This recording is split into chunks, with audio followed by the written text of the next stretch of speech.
It's a favorite venue for racing drivers. The city of Trois, Rivieres, Quebec, hosting the annual Labatt's Grand Prix for Can-Am and Trans-Am championships. The cars on the grid, watched by a near-capacity crowd of race fans. Démarrez vos moteurs. Gentlemen, start your engines. The 5-liter and 2-liter cars compete in the CRC Chemicals Can-Am Series, won last year by Quebec Jacques Villeneuve. Leading the '84 championship struggle, Mike Rowe. The Irishman has been supreme, losing races only following mishaps or mechanical failures, but just a few points behind this man, Jim Crawford, last year's runner-up. Third on the grid, the fastest 2-liter, that of Swiss driver Marzio Romano.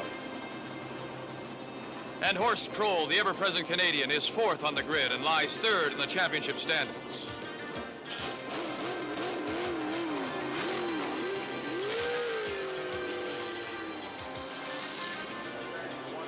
At the end of the warm-up lap, the cars are bunched as they come out of the Villeneuve corner.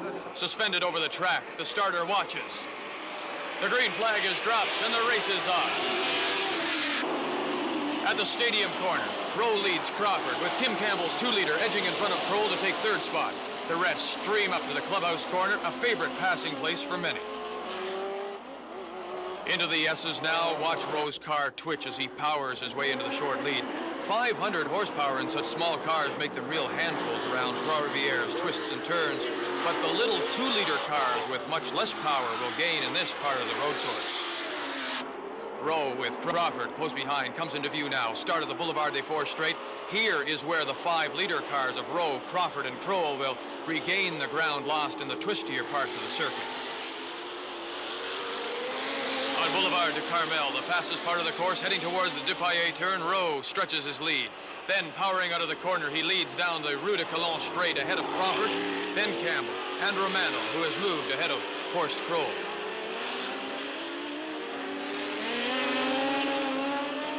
Rowe slides into view at the Dupaillet turn, right on the limit, down Papineau and into the Ryan corner, while behind Crawford, Campbell, Romano, and KROLL are still locked in combat. Trois Rivieres is a racetrack which is really hard on cars. Rowe driving flat out, his lead 2.5 seconds at the end of lap 1, but behind Crawford is unperturbed, relaxed, easier on his car. This is very hard on brakes, yeah. It's for a street circuit, it's quite wide. You throw the car around, it's quite fast.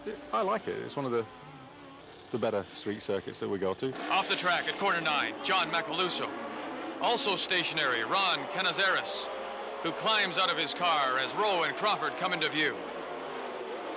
Canizares' race is over, but Macaluso will get it going again ahead of the struggle for third place, where the 2-liter cars have pulled out to short lead over Horst KROLL. Behind Rowe, Crawford continues playing a waiting game. His 1984 car has not performed as well as last year's version, in which he nearly grabbed the Can-Am title away from Jacques Villeneuve. Rowe's car, however, is virtually the same as the one he drove in 1983. He and his crew, they know it well.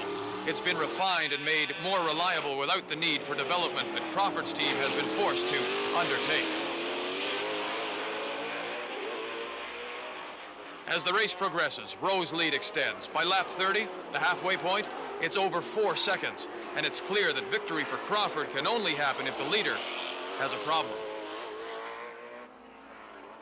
The struggle for third spot rages. KROLL still frustrated by the 2-liter cars and by the fact that the Can-Am rules force him to refuel, while the smaller engine cars will continue to the end without stopping.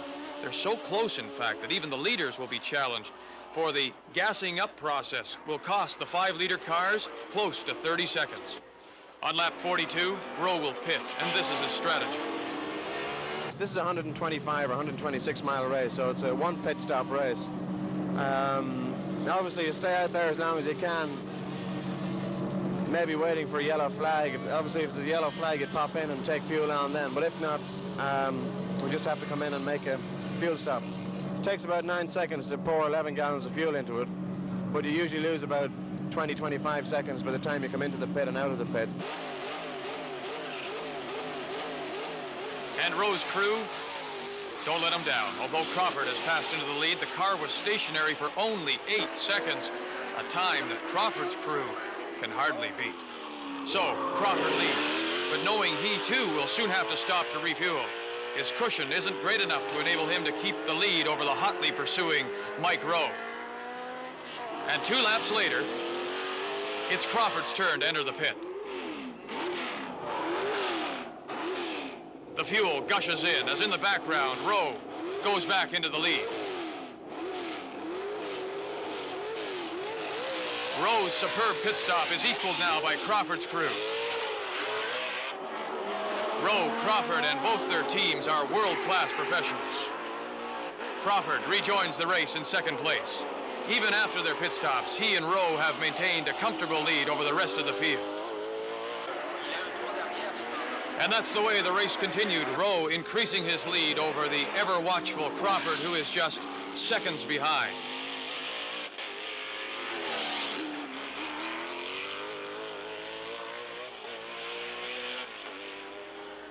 But then, with only 7 of 60 laps remaining, suddenly Rowe is coasting.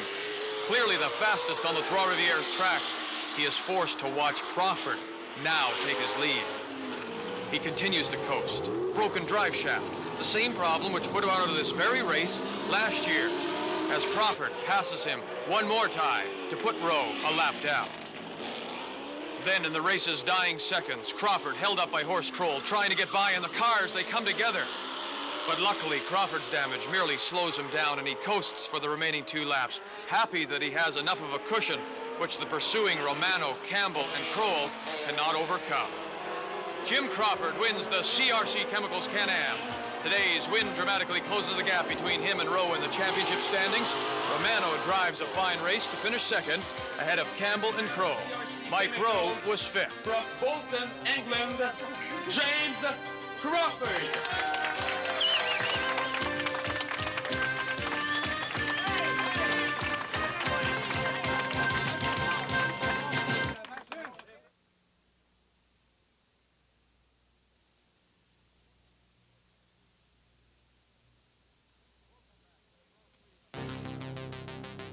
Welcome back to the Grand Prix Labatt of Trois Rivieres. A field of 24 Trans Am cars are lined up now, ready for the start of the Budweiser Trans Am.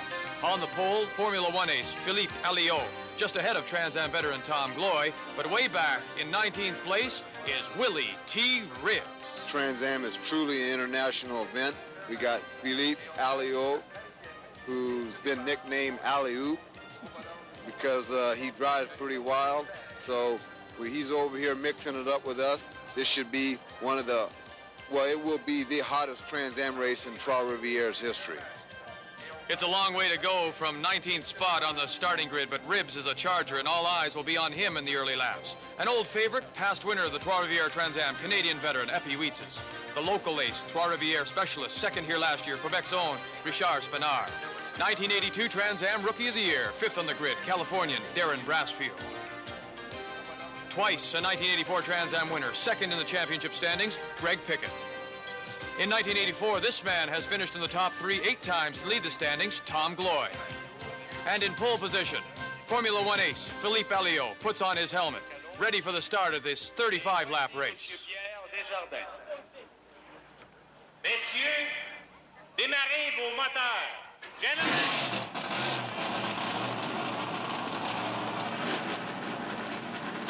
Gloy's red and white Capri, beside Alliot's red Trans Am Firebird on the front row as the grid is cleared and the cars prepare to leave for their warm-up lap.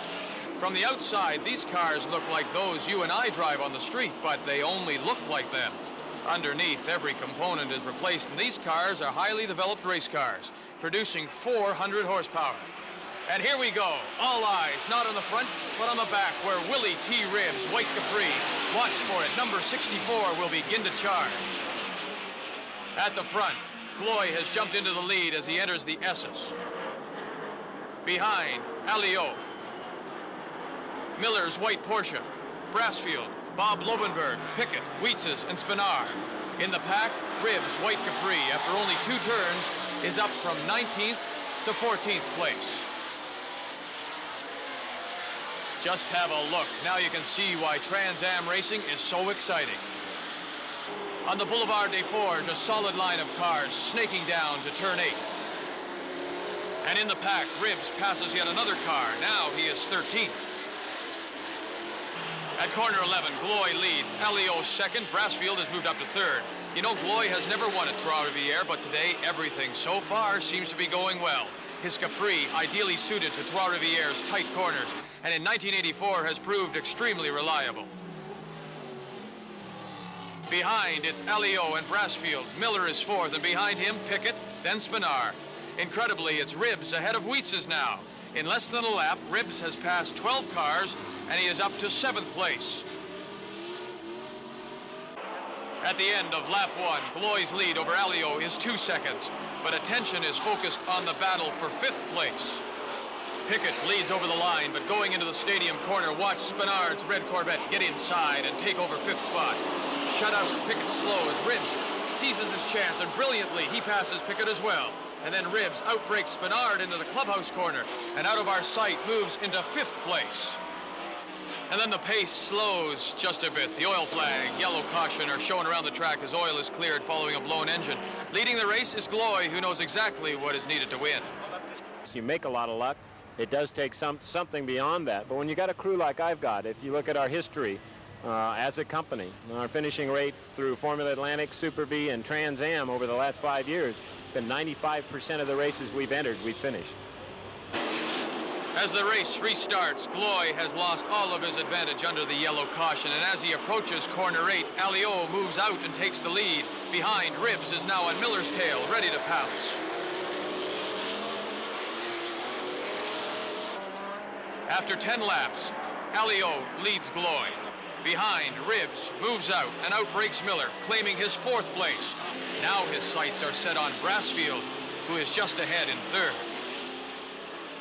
But up front, it is still Alliot, the Frenchman, making his debut in Trans Am, a style of racing largely unknown in Europe. The Frenchman saying he is very impressed with the professionalism of the series and the preparation of these Trans Am cars. They are every bit a racing thoroughbred as the Formula One cars he normally drives.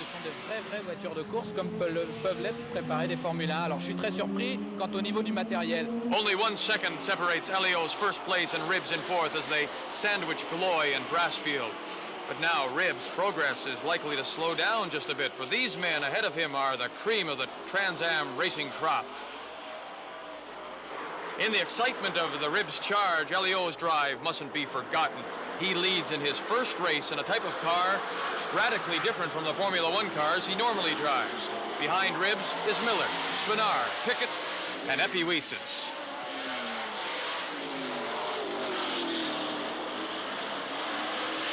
In short races like this, there's no time for strategy. All these cars are driving flat out, each on the limit, struggling to stay ahead or struggling to make a pass.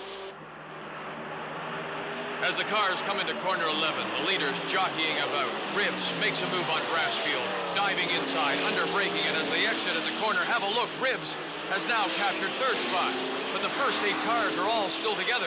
This is what makes successful racing. Lots of cars, racing wheel to wheel. Trans Am is North America's longest running series because it has always been able to supply what the racing public wants, action just like this.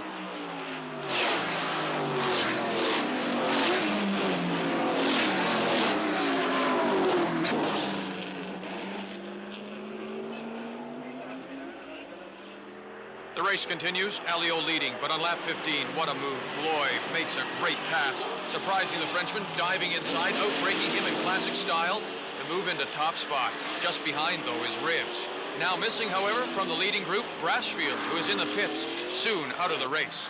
After 18 laps, Gloy leads, but Ribbs, who for 2 laps has been challenging Alliot, finally passes him. Ribbs must win, as he well knows. That means that we're all going to be going for it because they got to keep me in 2nd and 3rd to keep me from moving up in points. I got to win to move up in points. So that means we're going to be getting it on heavy. The Trois Rivieres crowd has rarely seen such excitement. Gloy leading, and now Ribbs makes his first mistake of the race. On the exit to the corner, his tail slides out, lifts his foot. Alliot, rounding the corner perfectly, gains and goes inside, but Ribbs slams the door on the Frenchman. Alliot loses control, and he is out of the race. The Frenchman climbs from his car unharmed and surveys the damage. It's lap 20. Tom Gloy is first, WILLYTRBBS second. Both drive Capris, which are proving in pre-race predictions that here at Trois Rivieres they would be ideally suited to the track. But now Ribbs' meteoric rise begins to fall, for Gloy is driving magnificently, fast, but without risk. The third Capri driver in this race is Pickett, who now begins to show. Here as SPENARD goes wide, the smaller, more nimble Capri stays in tight, enabling Pickett to get the power on more quickly, and he goes up into third place. Now the Capris occupied the top 3 positions. And SPENARD's troubles are not over. For now, Wietz's closes and begins to challenge the French-Canadian, while Pickett, the current championship runner-up, consolidates his third place. The battle for third continues. Pickett ahead of SPENARD, pressured by Wietz's, who was the 1981 TRANSAM champion. Unlike the other drivers in this race, SPENARD is not a full-time racer. Today, he drives only because the team's #1 driver, David Hobbs, isn't available. It's a situation that makes SPENARD's fine record even more noteworthy, but not one he enjoys. I want something steady. You know, it's not very interesting to go from one car to the other car. You know, so far in 6 races, I've driven 5 cars this season, so it's pretty tough to get used to that, you know. For some laps, Wietz's pressure SPENARD, never more than a few feet behind, but now Wietz's car, have a close look, it begins to smoke. And although it doesn't seem to slow him down, he keeps up the pressure.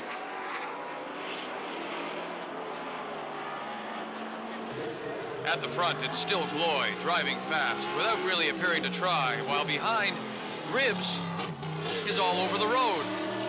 He's obviously in bad trouble.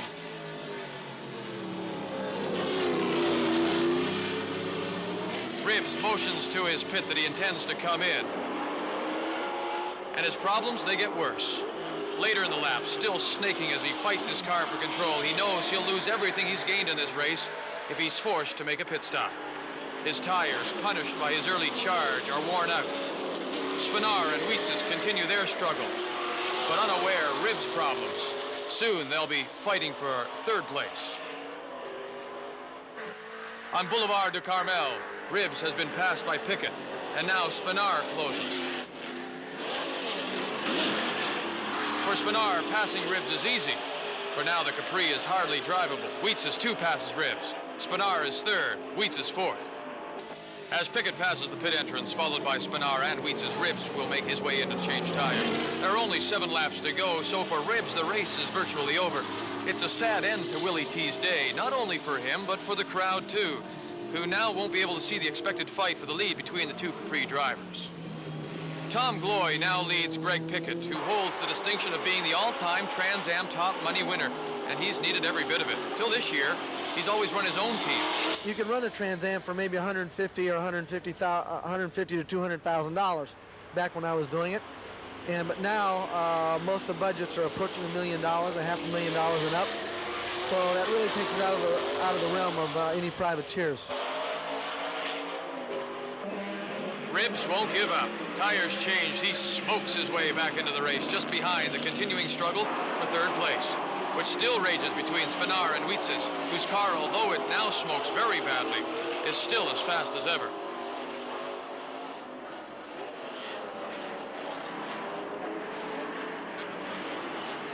It's lap 27, and Wietz's is closer than ever.